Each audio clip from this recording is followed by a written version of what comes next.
Si toutes les plantes de la Terre disparaissaient tout à coup, nous les humains, nous nous éteindrions aussi en quelques années seulement. Nous sommes en 2039 et cette famille vit dans un bunker construit sur mesure depuis qu'une catastrophe mondiale a privé la Terre d'air respirable.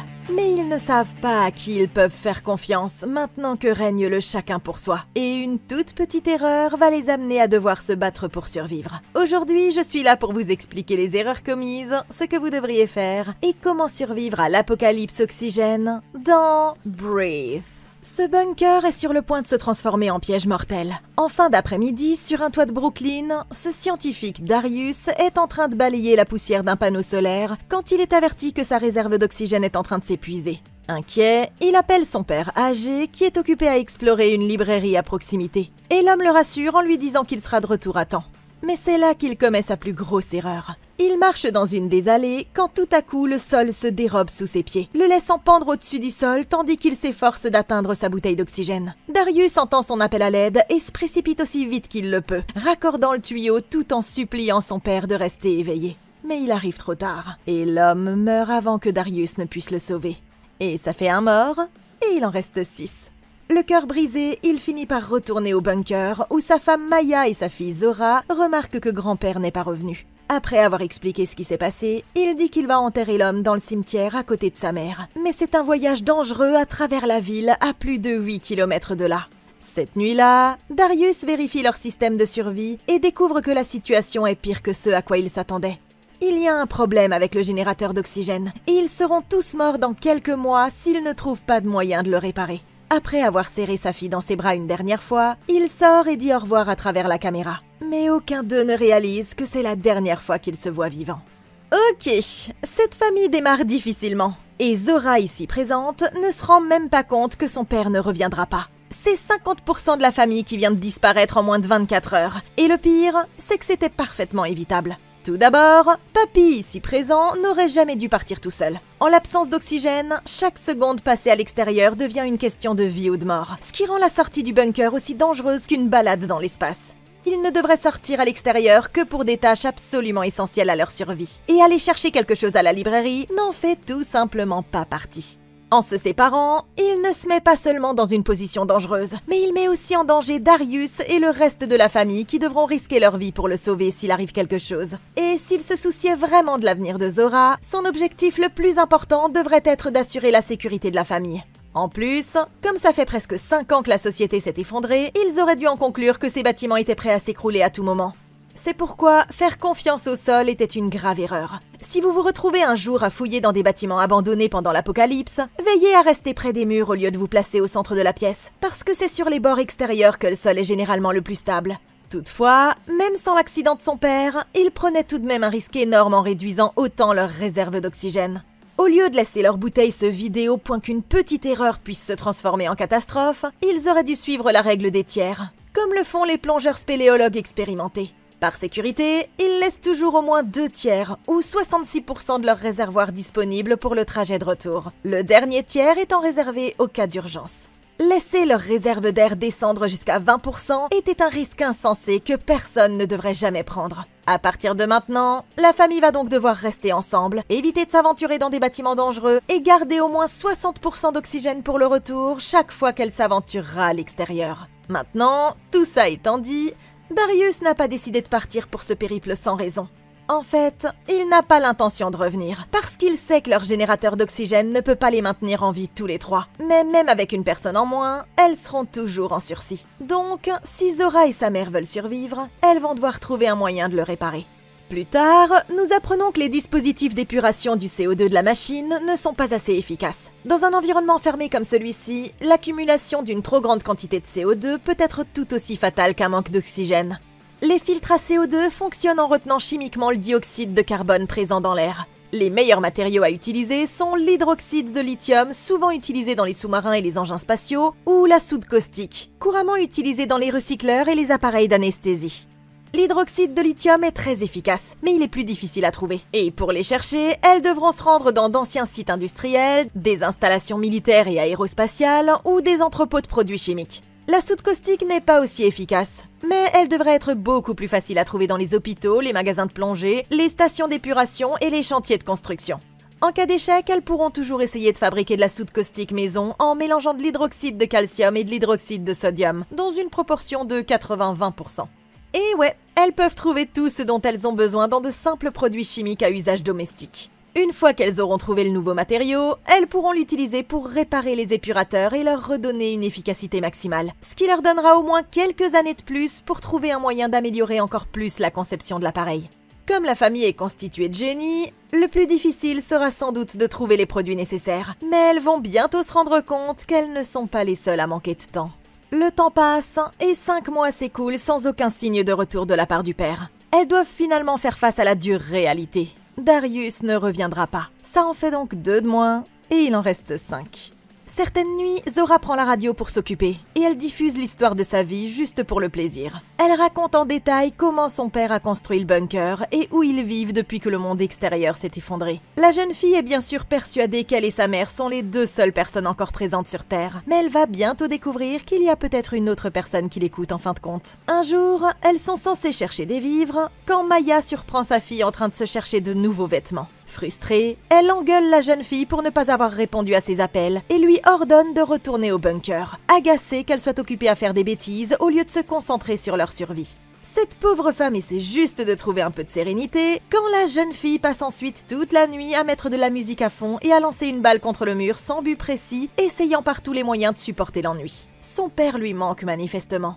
Alors elle prend la radio et lui parle de ce qui s'est passé depuis son départ, expliquant qu'elles ont fait de leur mieux pour cohabiter, mais qu'elles ont encore plus de mal à s'entendre depuis qu'il n'est plus là. À ce moment-là, elle perçoit des perturbations dans la radio et elle appelle son père, pensant que peut-être, on ne sait trop comment, il serait encore en vie. Mais bien sûr, personne ne répond, et elle va se coucher avec un sentiment de défaite, parce qu'il lui manque plus que jamais. Le lendemain matin, Maya dit que sa fille doit s'entraîner à des scénarios d'urgence avec leur assistante numérique Harriet, un programme qui les aide à entretenir le bunker. La fille pense avoir tout compris tout de suite, mais elle finit par faire une erreur qui aurait fait exploser tout le générateur. Et sa mère lui rappelle qu'il faut toujours chercher la solution la plus simple en premier. Ce soir-là, au dîner, elles s'entendent bien jusqu'à ce que Zora mentionne qu'elle veut partir à la recherche de son père. Mais sa mère insiste sur le fait que ce serait trop dangereux. Elle lui explique qu'elles doivent se concentrer sur leur propre survie et continuer à essayer de faire pousser dans leur jardin des plantes qui pourraient un jour guérir le monde entier. Mais la jeune fille a déjà perdu l'espoir d'y parvenir et elle est furieuse que Maya n'écoute jamais ses idées. Le lendemain, Zora est manifestement encore bouleversée par leur dispute. Elle est frustrée que sa mère la traite encore comme une enfant, mais Maya lui répond que si elle est si dure avec elle, c'est parce qu'elle sait que le monde est dangereux. Et après avoir parlé à cœur ouvert, elles acceptent toutes les deux de mettre leurs différents côtés et de rester soudées. En fait, elles sont sur le point de rentrer quand tout à coup elles aperçoivent les 2 seuls autres survivants qu'elles aient jamais vus et qui se dirigent droit vers elles.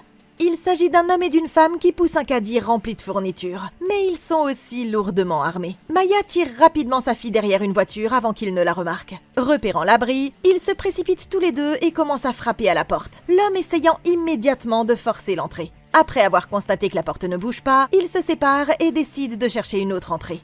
Voyant une opportunité, Maya dit à sa fille de se préparer à courir. Ok, c'est une situation intense. Pendant les 5 dernières années, Zora et sa famille ont cru qu'ils étaient les seuls encore vivants sur Terre. Mais on dirait maintenant qu'ils se sont trompés en fin de compte. C'est exactement la raison pour laquelle Zora a commis une grave erreur en donnant leur position à la radio tous les soirs.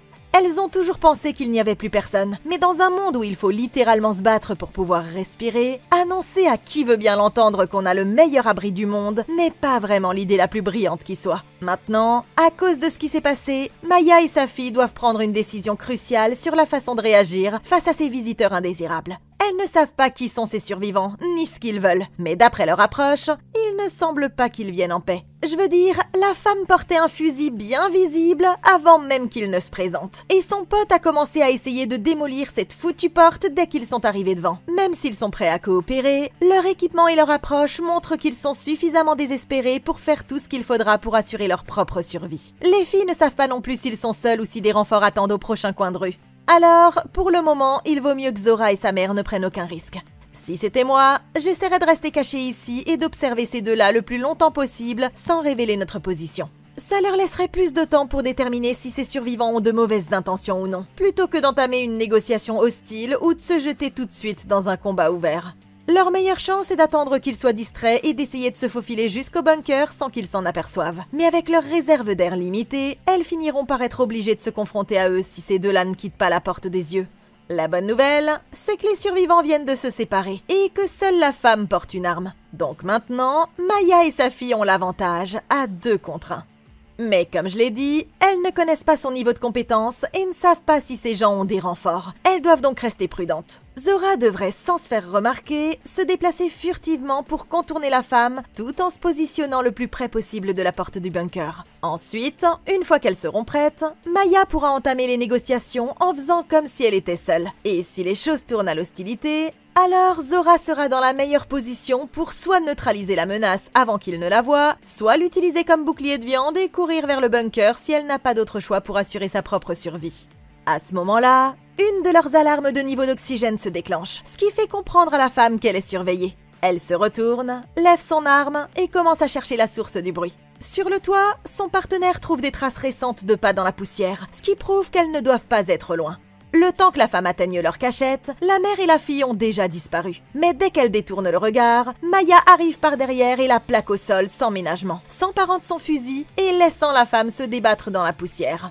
Elle se précipite vers la porte, entre rapidement le code d'accès et s'enferme à l'intérieur, refermant la porte juste au moment où les 2 étrangers étaient sur le point de les rattraper. Maintenant qu'elles sont en sécurité, Maya se met devant les caméras et demande à la femme de s'expliquer. S'excusant pour le gros malentendu, elle se présente comme Tess et dit qu'elle et son ami Lucas viennent d'un autre abri situé à Philadelphie. Elle dit qu'ils sont venus ici parce qu'ils avaient besoin d'aide pour réparer leur propre système d'alimentation en oxygène et que s'ils ne le font pas rapidement, les 25 autres personnes qui vivent là-bas mourront d'ici la fin de la semaine. La femme se met alors à prétendre qu'elle a connu son mari Darius, affirmant qu'elle était professeure de physique dans la même université et qu'ils ont même travaillé ensemble sur certains projets. Mais Maya ici n'est pas sûre de gober cette histoire, persuadée qu'elle connaissait tous les collègues de travail de son mari. Tess insiste et elle explique qu'elle est au courant pour le générateur d'oxygène et qu'elle veut juste avoir l'occasion de demander à Darius comment il fonctionne. Mais c'est alors que Maya annonce qu'elle n'a plus de nouvelles de son mari depuis des mois. Choquée, la femme exprime ses regrets pour cette perte, mais elle continue à les supplier d'ouvrir la porte et de la laisser jeter un coup d'œil au générateur, jurant que des dizaines de vies innocentes sont en jeu. C'est une histoire préoccupante, mais comme il n'y a aucun moyen de savoir si elle dit la vérité ou non, Maya déclare qu'elles doivent donner la priorité à leur propre sécurité, et elle leur dit d'aller voir ailleurs. Mais voilà que Zora intervient, soutenant qu'elle devrait laisser entrer les gens, parce que si la femme peut vraiment reproduire le générateur d'oxygène, elle pourrait bien être sur le point de faire une découverte qui pourrait sauver le monde. Et même si elle n'arrive pas à croire qu'elle est sur le point de prendre un tel risque, Maya décide de faire confiance au jugement de la jeune fille et d'ouvrir la porte. Elle leur ordonne de reculer et de mettre leurs mains sur la tête. Maya sort prudemment et leur pose encore quelques questions pour vérifier qu'il n'y a pas de faille dans leur histoire. Une fois satisfaite, elle donne à la femme quelques colliers de serrage et lui dit d'attacher les mains de Lucas derrière son dos. Mais il continue à tergiverser et à se disputer, au point qu'elle commence à en avoir assez. Après avoir finalement réussi à les faire coopérer, elle fait la même chose avec Tess et dit que son amie devra attendre à l'extérieur. Mais au moment où elles s'approchent ensemble de la porte, la situation se dégrade, parce que voilà qu'un 3e survivant déboule dans la rue et se dirige droit sur elle. Le voyant arriver, Zora sort à l'extérieur pour protéger sa mère, mais son arme s'enraye. Et avant que qui que ce soit ne puisse l'arrêter, l'homme la plaque à l'intérieur du bunker. Paniquée, Maya n'a d'autre choix que d'abandonner Tess et de sauter à l'intérieur avec eux. Puis elle scelle la porte et laisse les 2 autres coincés à l'extérieur. Après avoir attaché ses mains à une table, elle retourne devant la caméra et demande pourquoi Tess n'a jamais mentionné le 3e mousquetaire. Se confondant en excuses une fois de plus, elle explique que Mika ici présent n'était que leur guetteur et qu'il a cédé à la panique quand il les a vus l'emmener de force à l'intérieur. Lassée, Maya lui demande de partir maintenant, sinon elle sera contrainte de tuer leur ami. Mais à sa grande surprise, la femme lui répond qu'elle bluffe et elle ajoute qu'ils seront tous morts de toute façon si elle ne répare pas le générateur. Ok, il s'en est fallu de peu, et ces 2-là ont de la chance d'être encore en vie. Pour des personnes aussi intelligentes, c'est assurément une décision stupide de rouvrir la porte, d'autant qu'elles n'avaient pratiquement aucun moyen de vérifier la véracité des dires de Tess. N'oubliez pas que tout ce qu'elle prétendait savoir était en fait des informations que Zora avait déjà diffusées à la radio chaque soir. Tess ici présente aurait facilement pu connaître ces détails en interceptant une de ses transmissions. Et cette histoire désolante à propos de l'abri pourrait n'être qu'une ruse destinée à leur faire baisser leur garde. En outre, ces deux-là sont intervenus de façon beaucoup trop directe. S'ils connaissaient vraiment son mari, pourquoi se sont-ils approchés en dégainant leurs armes? N'aurait-il pas simplement dû toquer poliment à la porte et se présenter? C'était non seulement un signe qu'ils mentaient, mais aussi qu'ils étaient désespérés et prêts à tout pour arriver à leur fin.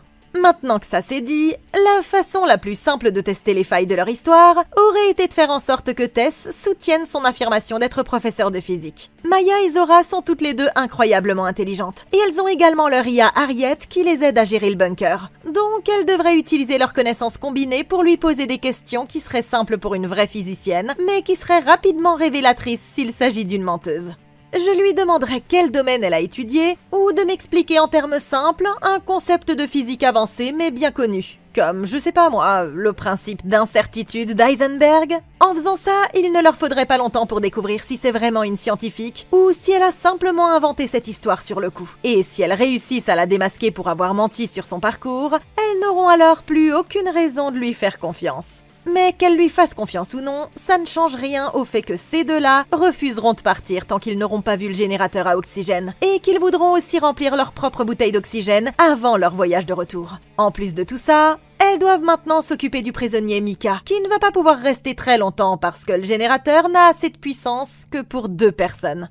Mais il y a en fait un moyen de résoudre ce problème pacifiquement, sans avoir à laisser entrer qui que ce soit d'autre. D'abord, elles devront remplir la bouteille d'oxygène de Mika et la placer dans le sas, puis n'ouvrir que la porte extérieure à distance, ce qui permettra à Tess de prendre la bouteille neuve et de la remplacer par celle qui aura encore besoin d'être remplie. Elles devront ensuite répéter l'opération jusqu'à ce qu'ils disposent de la quantité d'air nécessaire pour rentrer chez eux. Et pendant qu'ils attendront que les bouteilles se remplissent, Zora pourra faire des copies de toutes les notes, des plans, des photos et de tout autre document relatif au générateur. Quand elle aura fini, elles pourront donner les notes à Mika et le renvoyer chez lui par le sas avec ses petits copains. Tout le monde est dans l'impasse à présent, mais cette fois, personne ne reculera. Et en retournant vers Lucas, la femme sort un couteau caché et l'utilise pour couper leurs attaches, ce qui prouve qu'elle aurait pu se détacher à n'importe quel moment. Il est maintenant temps de mettre son plan à exécution. Lucas met une bande adhésive sur la caméra et commence à utiliser une perceuse industrielle contre la serrure, bien décidé à forcer l'entrée par tous les moyens. Pendant ce temps, à l'intérieur, elles se rendent compte que Mika a été touchée à l'épaule, et maman fait de son mieux pour le soigner. Il commence à essayer d'expliquer sa version de l'histoire, mais Maya dit qu'elle ne veut plus entendre un mot de qui que ce soit tant qu'elles n'auront pas repris le contrôle de la situation. Et apparemment, elle n'a pas oublié que c'est sa fille qui a eu la bonne idée d'ouvrir la porte.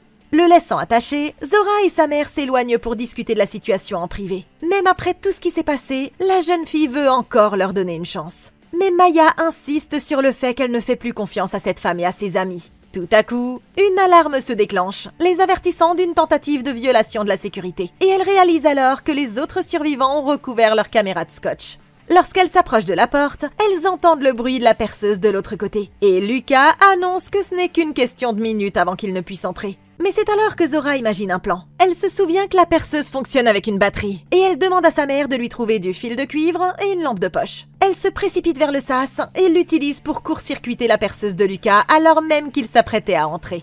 Visiblement frustré, l'homme essaie à nouveau. Mais à présent, leur perceuse est devenue totalement inutilisable, ce qui veut dire qu'ils devront trouver un autre moyen pour entrer dans l'abri. Zora et sa mère se réjouissent, pensant qu'ils n'ont plus rien à tenter. Mais les survivants ne sont pas encore à court d'idées. Tess prend quelque chose dans leur chariot, monte sur le toit et commence à bricoler le système de ventilation. Tandis qu'à l'intérieur, une alarme se déclenche pour signaler que le taux de CO2 atteint un niveau dangereusement élevé. Là, elle réalise qu'elle envoie du dioxyde de carbone directement dans les bouches d'aération. Et Maya dit à sa fille de prendre son masque à oxygène avant qu'elle ne suffoque toutes les deux. Elles n'ont d'autre choix que de sortir dehors et de l'arrêter. Mais comme le fait remarquer Zora, elles vont tomber dans une embuscade. Alors, maman a une autre idée. Elle dit à sa fille d'attraper la commande d'ouverture de la porte du garage et depuis le sas, elle l'utilise pour soulever une porte métallique qui se trouve de l'autre côté de la rue. Ça détourne l'attention de Lucas du bunker et pendant qu'il va voir ce qui se passe, maman prend une arme et se faufile prudemment à l'extérieur, laissant Zora garder un œil sur leur visiteur indésirable. Agacée, Tess crie sur son partenaire parce qu'il a abandonné son poste, mais il demande à ce qu'elle descende du toit pour venir jeter un coup d'œil à ce qu'il vient de trouver. Ok, ces trois-là sont franchement agaçants. Et si elles parviennent à se débarrasser d'eux, Zora ne devra plus avoir le droit de communiquer à la radio à partir de maintenant. La famille se retrouve donc dans une position délicate. Elle doit soit donner aux survivants ce qu'ils veulent dans l'espoir de les faire partir, soit les affronter et les faire fuir par la force. À ce stade, Tess et Lucas ont eu de nombreuses occasions de parvenir à un compromis pacifique, mais ils se sont présentés en brandissant des armes, ont essayé de forcer l'entrée à plusieurs reprises, et maintenant ils ont même violé les conventions de Genève en recourant à la guerre chimique. Ceci étant dit, l'heure n'est plus à la diplomatie, mais il y a encore un moyen de les battre sans se lancer dans un conflit ouvert. Maya devrait montrer qu'elle est prête à se rendre, et en guise d'offre de paix, elle devrait leur proposer de remplir leur bouteille d'oxygène. En réalité, elles vont saboter le mélange et ajouter environ 10% de dioxyde de carbone ou 25% d'azote avant de les rendre. Si elle calcule soigneusement le mélange en ajoutant juste la bonne quantité, alors Tess et son équipe commenceront à inhaler le gaz sans se rendre compte de ce qui se passe. Et tout à coup, quelques minutes plus tard, ils devraient tomber raides morts par manque d'oxygène, et sans jamais avoir su ce qui les avait frappés. Maintenant, si leur seul choix est de les combattre directement, alors elles vont devoir être extrêmement prudentes. Faire rester Zora en lieu sûr a été un choix difficile, mais nécessaire, et savoir qu'elle est en infériorité numérique à 2 contre 1 signifie que Maya ici présente va devoir utiliser ses très maigres avantages à bon escient. Comme ils sont actuellement distraits par la porte de garage, et qu'ils ne savent pas encore qu'elle est à l'extérieur, Maya devrait se faufiler discrètement jusqu'au toit et réparer le système de ventilation dans un premier temps, pour s'assurer que Zora est en sécurité. Une fois qu'elle sera en position, elle pourra demander à Zora d'ouvrir à distance la porte du sas extérieur. Ça attirera l'attention de Tess et de Lucas, et avec un peu de chance, ils seront tellement distraits en essayant de se précipiter vers le bunker qu'ils ne verront pas venir le piège. À ce moment-là, Maya devra utiliser la lunette de son fusil pour éliminer rapidement une des 2 menaces, en commençant par Tess, parce qu'elle a un fusil et que Lucas n'a qu'une masse. Maintenant, si elle parvient à l'abattre avant que Lucas n'obtienne une meilleure arme, il devrait être facile à attraper. Et ensuite, il ne restera plus qu'à décider de ce qu'il adviendra de Mika une fois qu'elles se seront débarrassées de ses potes.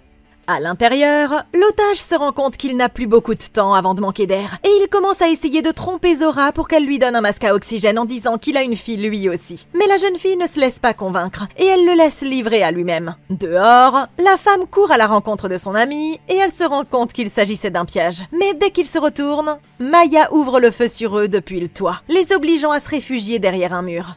À présent, le niveau d'oxygène à l'intérieur est critique, mais à la dernière seconde, Zora change d'avis, et elle décide finalement de donner un masque au prisonnier malgré tout, lui sauvant la vie juste avant qu'il ne suffoque. Se servant de cet air vital comme monnaie d'échange, elle commence à lui poser d'autres questions sur le groupe, en commençant par lui demander si ce sont eux qui ont tué son père. Mais l'homme insiste sur le fait qu'ils ne se sont jamais rencontrés.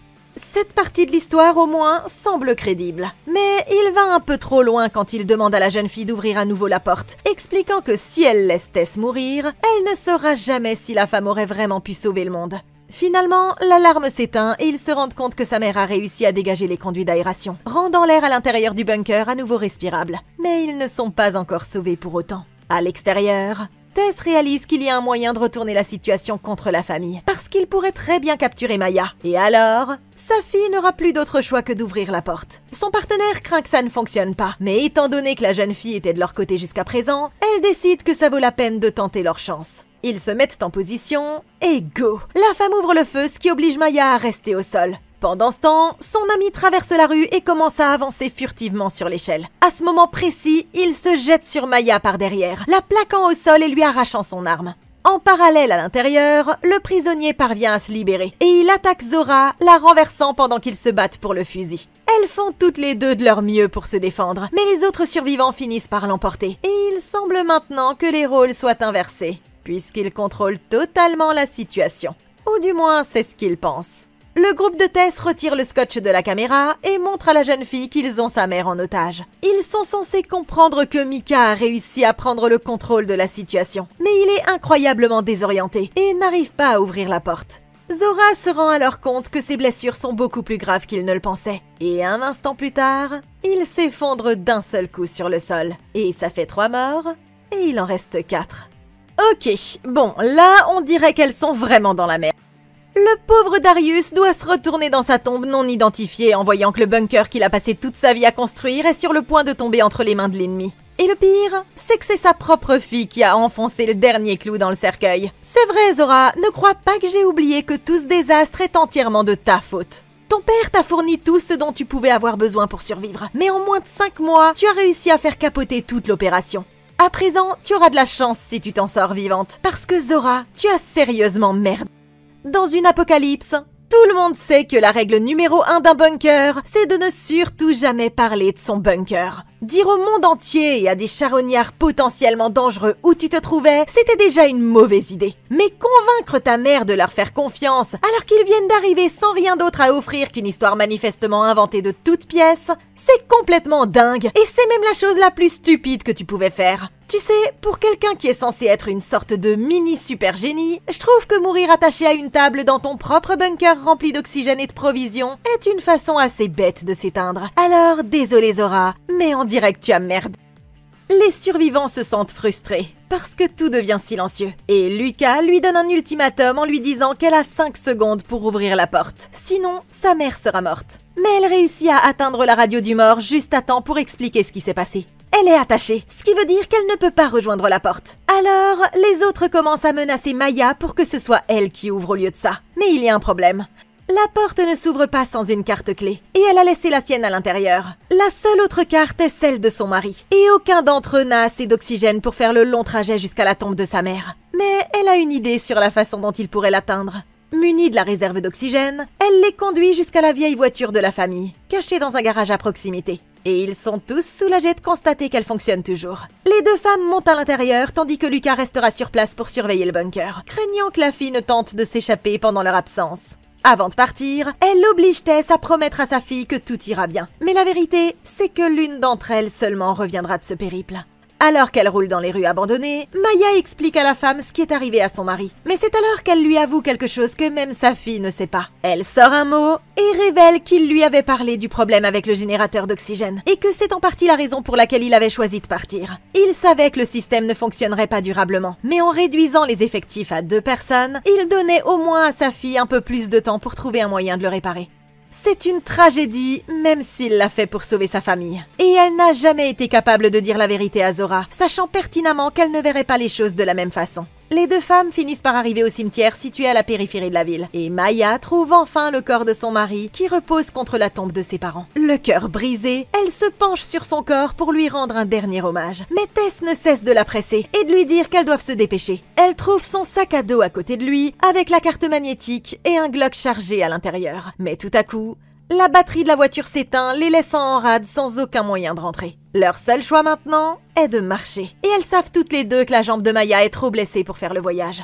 Elle sort son arme et tente d'empêcher Tess de mettre la main sur la carte magnétique. Mais la femme baisse son arme et elle lui fait remarquer qu'elle n'a pas vraiment le choix. Soit elle lui fait confiance, soit tout le monde, y compris Zora, mourra. Maya sait bien que la femme a raison. Alors, elle lui donne le badge à contre-cœur et lui confie le code qui leur permettra d'ouvrir la porte. Tess le prend et promet de revenir la chercher s'ils y arrivent. Et Maya reste là, tandis que la femme s'enfuit en courant vers le bunker. Un bon moment plus tard, la femme finit par trouver un vélo. Et elle parvient à revenir au bunker au moment où Lucas commençait à perdre espoir. Se sentant mal à propos de tout ce qui s'est passé, elle dit qu'elle doit retourner chercher Maya. Mais il entre rapidement le code d'accès et les fait entrer tous les deux à l'intérieur. Ok, il semble que Tess et Lucas aient finalement obtenu ce qu'ils cherchaient. Et maintenant, Zora va devoir espérer qu'ils ne vont pas simplement la tuer dès qu'ils auront compris comment fonctionne la machine. Bien qu'elle était attachée à la table, Zora aurait très bien pu survivre dans cette position pendant au moins 2 jours sans nourriture ni d'eau avant que la situation ne devienne critique. Comme vous le savez parfaitement, vous les téléspectateurs de cette chaîne, pas vrai ? Et pendant tout ce temps, elle aurait pu essayer de se libérer les mains. Cette table n'a pas vraiment l'air d'être fixée au sol, donc la première chose que j'aurais essayé, c'est d'utiliser mes épaules pour soulever le pied du sol et glisser la corde par-dessous. Ou alors, j'aurais frappé avec mes pieds pour essayer d'accéder à un objet tranchant dans un des bacs de rangement qui se trouve un peu partout autour d'elle. Quant à Maya, elle aurait pu utiliser le pistolet qu'elle a trouvé dans le sac pour abattre Tess avant que la femme ne s'en aperçoive. Puis, prendre la bouteille d'oxygène et utiliser le temps supplémentaire dont elle aurait alors disposé pour trouver un moyen de rentrer chez elle. Elle aurait pu soit attendre que les batteries solaires de la voiture se rechargent dès que le soleil se serait levé le matin, soit trouver un autre moyen de transport, comme l'a fait Tess, pour lui permettre d'effectuer rapidement le trajet de retour. Et même si elle avait dû marcher avec sa jambe blessée, le trajet ne faisait que 8 km. Alors, avec la bouteille d'oxygène de Tess en complément, elle aurait certainement pu au moins essayer de rentrer avant que l'air ne vienne à lui manquer. Quand la porte du sas s'ouvre, Zora est horrifiée de voir que sa mère n'est pas avec eux. Et en plus, elle remarque qu'ils ont trouvé la clé de son père, sans vraiment savoir comment. La femme reprend son souffle et fait de son mieux pour tout lui expliquer, y compris la partie concernant son père et les problèmes liés au générateur d'oxygène. La femme lui dit qu'elle est désolée et qu'elle va remplir sa bouteille d'oxygène avant de retourner sauver sa mère. Mais c'est alors que Lucas intervient avec une toute autre idée en tête. Pour lui, retourner chercher Maya est une perte de temps. Et il veut que Tess se concentre d'abord sur le générateur d'oxygène. Promettant à Zora que ça ne prendra qu'une seconde, elle retire un panneau de la machine et commence à jeter un coup d'œil à l'intérieur. Mais l'expression de son visage indique clairement qu'ils viennent de se heurter à un autre obstacle. La machine est bien plus compliquée que tout ce qu'elle pouvait imaginer. Et c'est alors que la vérité sur son histoire éclate enfin. Il s'avère qu'elle ne travaillait absolument pas avec son père en fin de compte. C'est juste une autre survivante qui a entendu Zora divulguer toutes ses informations personnelles à la radio. Maintenant qu'elle a pu examiner l'appareil par elle-même, elle n'est plus sûre du tout de savoir comment le réparer. Et même si elle y parvenait, il ne pourrait fournir assez d'oxygène que pour 2 personnes seulement. Dès qu'il entend ça, Lucas pointe son arme et tire sans hésiter une balle dans la poitrine de sa partenaire, ce qui nous fait 4 morts, et il n'en reste plus que 3. Horrifiée, la jeune fille hurle tandis que Tess s'écroule sur le sol, et Lucas se met à parcourir le bunker du regard sans dire un mot. Finalement, il revient et s'assoit à côté d'elle, disant qu'il a l'intention de rester et de faire de cet endroit sa nouvelle maison. Zora prétend qu'elle ne peut pas faire fonctionner le bunker toute seule, et elle dit qu'elle veut aller sauver sa mère. Mais l'homme dit que sa mère ne reviendra jamais. Et il ajoute qu'à partir de maintenant, il n'y aura plus que 2. Pendant ce temps au cimetière, Maya commence à perdre espoir, quand elle fait tout à coup une découverte qui va tout changer. Elle remarque qu'une minuscule plante verte sort de la terre. Alors, elle retire son masque et elle découvre qu'elle peut respirer l'air pendant plusieurs secondes avant de devoir le remettre. Ça veut dire que la planète est finalement en train de guérir. Et elle s'empresse d'installer des réflecteurs pour charger la batterie solaire de la voiture, essayant désespérément de la faire démarrer à temps pour pouvoir rentrer au bunker. Après avoir jeté les corps de ses petits copains dans le jardin, Lucas revient à l'abri et commence à se servir dans les réserves. Pendant qu'il cherche quelque chose à manger, Zora tente de lui montrer à quel point il devrait avoir honte d'abandonner tous les autres survivants de son abri. Mais il s'en moque tant que ça veut dire que lui peut survivre. Ok, Zora n'est pas dans une position idéale. La seule raison pour laquelle Lucas la garde en vie, c'est parce qu'il a besoin de son aide pour faire fonctionner le bunker. Mais après ce qu'il a fait à Tess, il est clair qu'il pourrait facilement péter les plombs à n'importe quel moment. De plus, se débarrasser de Zora signifierait encore plus d'oxygène pour lui. Et c'est qu'une question de temps avant qu'il ne s'en rende compte. Cela étant dit, Zora peut encore avoir une chance ici si elle fait preuve de créativité dans son approche. Lucas n'arrête pas de s'aventurer hors du bunker pour des actions aléatoires, en laissant Zora toute seule. Donc chaque fois qu'il ne la surveille pas, ce serait l'occasion rêvée pour elle d'essayer de se libérer les mains en utilisant les méthodes dont nous avons parlé plus haut. Si elle parvient à se libérer sans qu'il s'en aperçoive, la prochaine fois qu'il partira, elle pourra simplement l'assommer et attendre qu'il manque d'air, ou prendre une arme pour lui tendre une embuscade quand il reviendra. Mais même en étant attachée à la table, il y a encore au moins une idée que j'aimerais essayer. Leur assistante IA Harriet répond aux commandes vocales de Zora. Donc la prochaine fois que Lucas ira à l'extérieur, elle devrait dire à Harriet de modifier le mélange d'air dans sa prochaine bouteille, en ajoutant trop de CO2 ou d'azote. Du coup, quand Lucas sortira du bunker la prochaine fois, il finira par perdre conscience avant même de comprendre ce qui se passe. Et Zora aura ainsi la possibilité de l'abattre sans même avoir à lever le petit doigt. C'est alors que l'alarme retentit, les avertissant qu'il y a un problème avec les panneaux solaires. Zora dit qu'elle peut régler le problème, mais pressentant les difficultés, il l'envoie à l'extérieur avec une réserve d'oxygène limitée. Après avoir franchi le sas, elle se précipite sur le toit et commence à ajuster les câbles. Mais bizarrement, on dirait qu'ils ont été délibérément débranchés. Et c'est là qu'elle réalise que c'est en fait sa mère qui a saboté les panneaux, sachant pertinemment que quelqu'un allait venir à l'extérieur. Soulagée, Maya s'excuse d'abord de ne pas lui avoir dit la vérité sur son père. Elle est choquée de découvrir que Tess racontait des conneries depuis le début. Et la jeune fille avoue que c'est elle qui avait donné leur emplacement quand elle bidouillait la radio. Mais pour l'instant, elles ont un autre problème sur les bras. Zora se précipite vers la porte avec seulement une toute petite quantité d'oxygène restante. Mais voilà que Lucas décide qu'il ne va pas la laisser entrer. Comme elle a besoin d'un nouveau plan, sa mère demande à la jeune fille de prendre sa propre réserve d'oxygène. Mais elles n'abandonneront pas tout de suite. À l'intérieur, une autre alarme se déclenche, indiquant à Lucas qu'il doit vérifier les panneaux solaires. Et quand il sort du bunker, il voit que Zora est allongée au milieu de la rue. Tout à coup, Maya commence à tirer depuis un coin de la rue, le touchant à l'épaule. Et alors qu'il se tourne pour se précipiter vers elle, la jeune fille sort sa jambe et lui fait un croche-pied. Pendant qu'il est à terre, elles attrapent les clés et courent à l'intérieur du sas. Mais avant que la porte ne se referme, l'homme se relève et force l'entrée encore une fois. Et comme elles n'ont plus de munitions, il n'y a rien qu'elles puissent faire pour l'arrêter. Acculée, Maya s'avance devant sa fille quand il lève son fusil et il leur demande de lui remettre les bouteilles d'oxygène. Mais ça leur donne quand même assez de temps pour atteindre l'ordinateur et aspirer tout l'hydrogène de l'air. Le bunker est ainsi inondé d'une telle quantité d'oxygène que l'étincelle d'un fusil ferait exploser tout l'endroit. Elle court vers le sas alors que Lucas commence à s'évanouir à cause de la toxicité de l'oxygène. Il finit par vaciller au point de tirer, ce qui provoque une énorme boule de feu qui envoie Zora et sa mère au sol. Mais heureusement, la porte renforcée les a protégés du souffle de l'explosion. Ça fait 5 morts et il y a 2 survivantes. Elle retourne à la voiture et se dirige vers l'abri de Philadelphie, en espérant que quelqu'un aura pu survivre.